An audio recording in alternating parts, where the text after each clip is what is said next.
on over to my house. I'll sing you a song or two. Come on over to my house. A melody, me and you.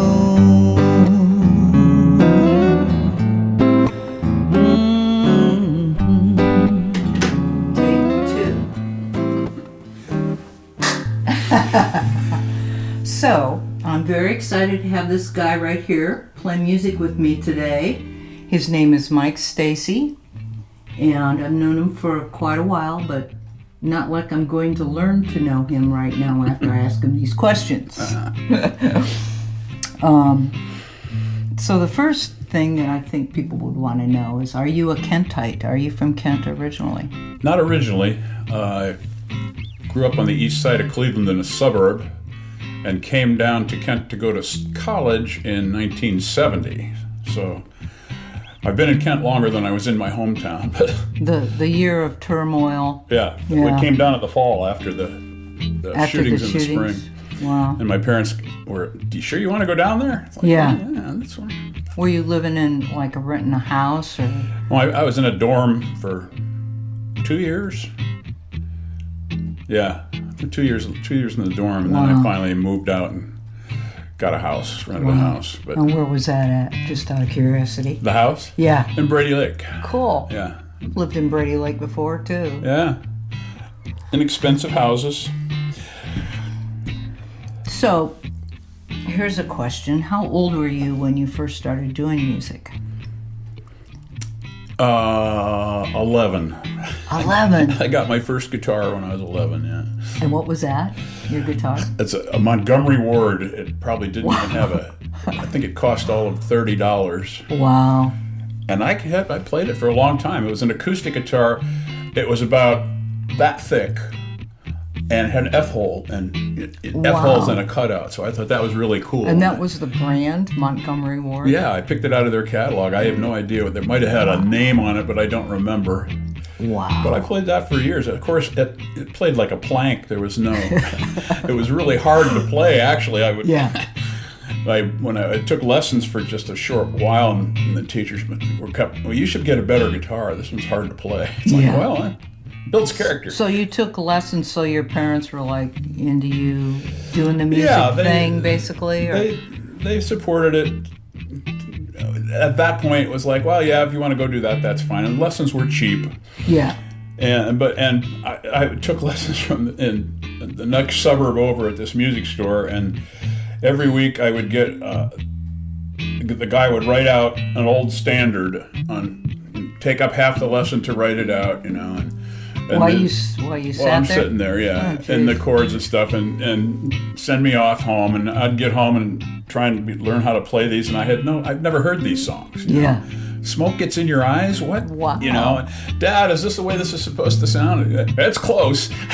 So that's kind of cool. That was your beginnings. Yeah, and I learning all kind of jazz chords and stuff it wasn't what I was interested in, clearly. Right. I was one of that generation. You see the Beatles on Ed Sullivan, you got to go buy a guitar. Right. So that's what I was more interested in. I remember telling him I wanted to learn how to play lead guitar, because back then I thought that was two different things, Yeah. So he wrote out the pentatonic scale and said, here, and wrote at the top how to play lead guitar, and then, now let's do Shadow of Your Smile. So that didn't last too long. Wow. So I really ditched that and ended up just teaching myself. I was gifted with a good ear for, I could listen to a record once or twice. Wow. Or an MP3 somebody sent me and figure out what was going on, Because we didn't have MP3s. Yeah, right. So how old were you, like, when you stopped taking the lessons and started branching out? Probably when I was closer to, 14 or 15. And I, bought an electric guitar finally, and I said, I got to get an electric guitar. So went down, and this is a sad story to tell. This was probably around 1964, 65, and I had enough money to choose between these three guitars. One of them was a green Gretsch one of those single cutaways, and I don't want a green guitar, you know. And the other one was this Hagstrom that was shaped like a 335, and I was into B.B. King by then, so that looks like B.B. King's guitar. Wow. And the third one was a Stratocaster, and I'd never heard of, you know, and no one was playing those at that point, you know. Wow. This was around 65, and if I'd have bought that guitar, $25,000 or $30,000. Yeah, you'd be set My for Hagstrom life, is leaning on the wall in the basement. But yeah. Cool. Yeah. So, and then what happened? What happened after that? Did you get in bands? Or? Yeah, in junior high, I tried to put together. My brother wanted to play guitar, but I told him no, play bass. You should play bass. I'm the guitar player. Yeah, I want to play a guitar. So I had a bass player, and so we just the first band was me and him and a drummer who played drums in the high school band. So we could never play on Friday nights because he was marching in the and a singer who was only a singer because he volunteered to go out and buy the PA system, you know. So not much of a singer. Yeah. I think we probably played 3 gigs, and that was about it. And then when I went to college, I pretty much I was still playing. I played a lot, but just on my own. Mm-hmm. Or I had a friend that was. What did Joel play? Was he a drummer? But another musician friend of mine in the dorm, and he rented a little rehearsal space at the church across the street. Not that church across the Catholic church across from the St. Pat's? No, not across near the other end of campus, near Music and Speech, the one across the street. Oh, the Methodist Church. used to be the Newman Center, right? Or am I getting them all confused? I don't. They've renamed and redone everything on campus. I get lost up there. That's true. But I think, it may have been a guitar player too, but we went over there, and I remember I had a wah-wah pedal that I thought was really cool. And so I, of course, played that on it. Oh, in high school too. I'll backtrack a little. I got in a band in high school, and we played the 2 of the guys were older. They were graduating, so they used to have an assembly every year. And the big assembly, our school was 600 students total, so it wasn't a huge school. So we played that, and I remember we played Inagata Davida. And we played it for 15 minutes.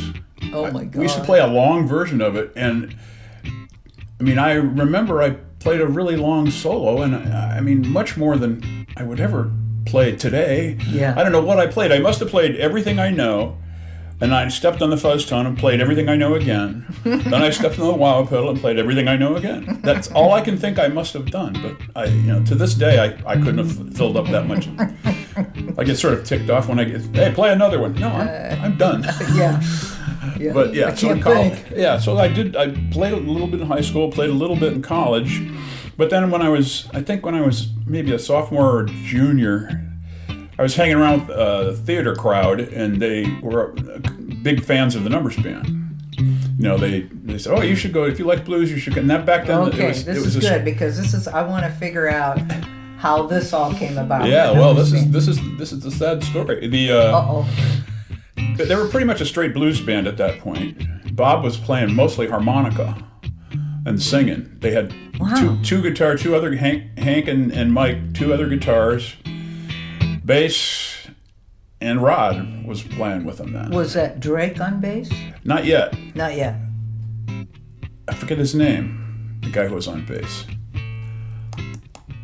But anyway, he ended up going to becoming a Hare Krishna. So he called Bob one day and said, I'm leaving, I'm going to be a Hare Krishna. And I think that's when Drake came in. Okay. But when the first time I went down to see him, I thought, wow, these guys are really good. And they used to rehearse on Wednesdays. And this is in the Cove. That vacant lot down. Did you ever see the Cove? Were you ever? Yeah, I mean, later. But it was a I never spent a lot of time in there. It was a toilet, and everybody loves it. Looking back, I really love that place. It's like, I mean, so they rehearsed there, and I was down having a beer in the middle of the day, at Walter's, which is the bar. Now it's an Italian restaurant. Yeah. Next door, and Bob happened to come in after his rehearsal, and I was half loaded. So I said, wow, I really like your band. I'd like to sit in and play with you sometime. And he goes, okay, come down come down tonight. We let people sit in on Wednesdays. And I said, I'm not in front of people. I don't necessarily want to do it. I'm not that. And he went, oh, you're not. So I You're ended up not going, seasoned. Yeah. So he said, well, come. I live just up the street. We'll come over and we'll sit and play. And it's like, okay. So I went over to his house and we got to be pretty good friends. And I did end up, oh, you should, he heard me play. He says, you should come down and play. So he'll hate me telling this story because so I said he called me up on a blues song and threw me a solo, and I played the solo, and people, I don't remember if they reacted. I was just so thrilled at playing in front of people in a good band, and Bob came over and said, "Hey, nice solo, BB," to me, in secret, and I went, yeah, and he was right. I played all BB King licks, all. Yeah. And he hates that story. He said, "Don't tell that damn story to me again." But. Yeah, then so that must have been when I was So then you were officially in the band. I was sort of partially in. Because it takes a lot to work somebody in. Right. So for a long time it was. I think I probably knew 4 or 5. We taught me 4 or 5 songs, and then when they played that. Do you remember what they were? Oh God, no. Okay. The early ones, Stolen Cadillac was an early one. That was the first one he wrote. And there were other ones that were probably just blues tunes that he wanted another guitar player. But this is after the first band dissolved and he recreated it. And that's when Drake was officially, and Jack had a band, and so he started, Jack said, well, why don't you just come play with my band? So that's when he started playing more guitar. But in the old band, when it was still Dave Robinson was in that band, and so this is the band that made the first album, at the Agora. Okay. And we used, we used to open up shows up there, not infrequently, because every time they would have a headliner where they couldn't really decide what kind of music it was. Yeah. It was like, oh, let's get the Numbers Band. Yeah. They'll open for anybody. So it's but to do that, it was like Bob started teaching me more songs, and finally it was just like, just come on and think of something to play. And he said, wow. So it was like, oh, they weren't that complex at that point, so it wasn't too hard on me. But then we started opening acts things. And what since you left the Numbers Band, what were you doing, or what have you been doing to kind of feed your creative side? Oh, I tried. I've tinkered with learning piano. I'm still trying to do that, which is really... It's not easy. No, for a guitar player. No. Because everything you do on guitar, your hands are pretty... Right. You're doing... Yeah. United things with your hands. And so I'm the kind of piano player that can play like this. Yeah. Or I can play like this. Yeah, I know what you mean. But I can't play like this. Yeah. And do different things. It's like... Yeah. And they say, well, you learn one hand, then you add the other hand. It's like, yeah, okay. Yeah. So I did that for a while. I also, even when I was in the band, when I was playing, we were playing 4 or 5 nights a week. And it got to be, when I played on my own, I'd want to play something. I'd end up playing the stuff I played anyway, because I was playing it so much, So for a while there, I bought a book of classical guitar things. Wow. And started doing that, because that was entirely That's pretty different. Ambitious. Well, but they weren't Bach. They were, it was like sort of one step up from Mel Bay, But it was interesting because it taught me, different phrasing, phrasings and stuff. And did you have a band yourself? I had a trio for a while. This is more after maybe it was. See, I'm old. My wife, I'm going to say it was 6 years ago, and my wife would say, honey, that was 12 years ago. But it was just, it was 3 guys. It was me and my friend Mike Bukovac, still my good friend, and his son played drums. Cool. And it was a lot of fun. It was all covers, but we'd do arrangements that we could pull off as a trio. Right. So we'd rearrange stuff, and I learned a little bit more about vocal phrasing. I'm not a great singer, but I can play with phrasing enough to keep people interested. Cool. And it was fun, except a lot of work. It is a lot of work. To be the front person and sing and play guitar, this. I hear you. It's like... Mike would say, hey, we should do this song, and I'd listen to the song and go, Well, there's 4 tracks of guitar on that song. Yeah. I might be able to pull off one of them and sing it, but it's not going to sound like that. See, that's song. why when I do covers, I always say that I do it my way. Yeah, right. You know, exactly. because exactly. then you're not stuck in that, you know, and it has your flavor to it too. Yeah, right. But I never know what I'm playing half the time anyway, as far as chords. Yeah. You saw my chord chart. Yeah, well, no, it made pretty much sense. I mean, that's, you know. I mean, Fred's been able to figure it out over the years, yeah, you know. But it's close to Nashville. Terry's like, what chord is she playing? Yeah. He says that Fred has to tell him. And then sax is a different thing, so Terry has to do this thing in his head. It's really this chord in sax, you know. I told him someday I'll write a song in E flat so he can. Yeah, that's his favorite, in A minor. Yeah, those are his keys that he's really enjoying. Well, he's been doing it for so long. It's hard. Oh, yeah. And that's the other thing. I mean, I'm amazed at guitar and piano.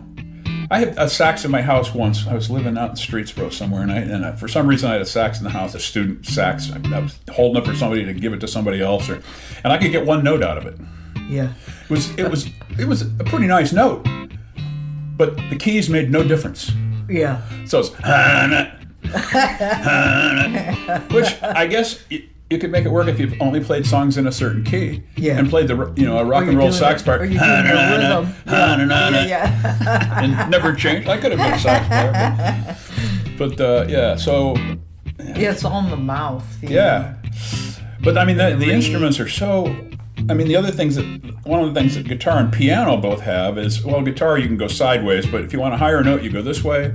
Yeah. If you want a lower note, you go this way. But on a sax, you have to know all those scales. Right. In every. In the configuration. Yeah, and there's no, even on piano, you can go, oh, that's a third. Yeah. You know, now they have a transpose thing on the piano, so you can play the same chord you always play. Right. Just press a button, you know. Well, I'm working with a friend of my daughter's as a songwriter, and they sent me music to produce, and they know 4 chords and capo. But I just saw Springsteen says the same thing. He says he doesn't play bar chords when they're playing out. I use a capo and play the. That's all I've ever played. What? Is mostly bar chords. Yeah, once you learn to play them, I mean, it's just like. I think it just makes it sound fuller too, but. Especially if you're the only guitar. Yeah. No, a lot of times because we don't have bass, you know, because Fred's playing guitar, you know, I want to make that big bottom end, you know, or otherwise Rod's, you know, playing the tom, trying to be a bass player on the drum, you know. Yeah. No, that's. But. No, when I'm recording, I find out if I'm recording the guitar part, they don't want you playing bar chords. Yeah. Because then the low end is all sucked up by you, and yes, you're taking all the air. Yeah. Well, I think we should get to playing music, and the song that Mike is going to play with me is called "Collateral Damage." It's about staying in a relationship longer than you should, and that's what happens. So, shall we? Sure. Okay.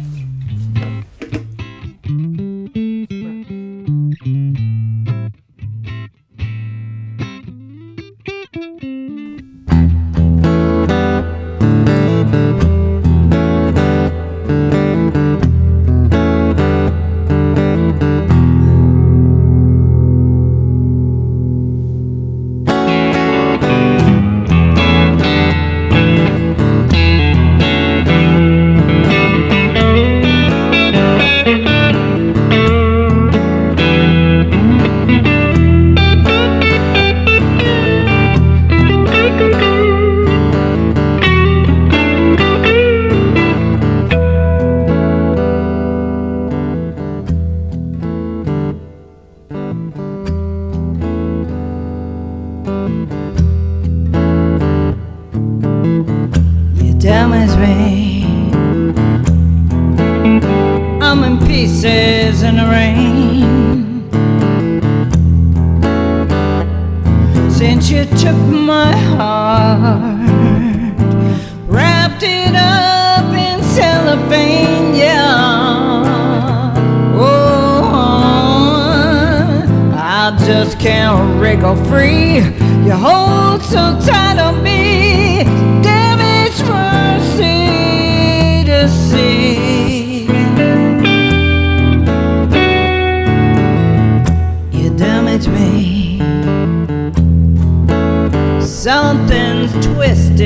every day. Hope you're leaving soon, yeah. I'm so fine when you're away, yeah. It's your MO, it's your style. Drag me down without a smile. Damage for miles and miles. And doctor gave me a little pill, but it doesn't seem to do a thing. He don't know what is making me so damn ill. Now the patient in a kissing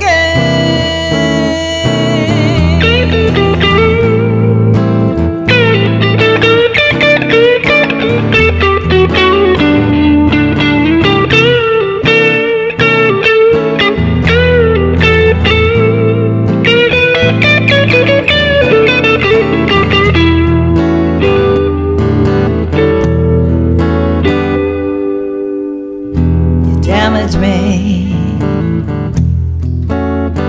I'm as useless as a stain, a reminder there was big old ugly spot of pain, yeah. I keep scrubbing how I try, clean that feeling off my mind. Damage coming back all the time. And doctor gave me a little pill, but it doesn't seem to do a thing. He don't know what is making me so damn ill. Now the patient in a kissing game, collateral damage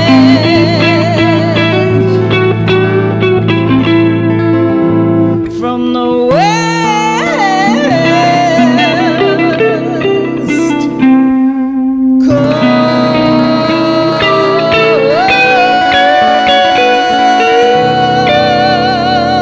coast to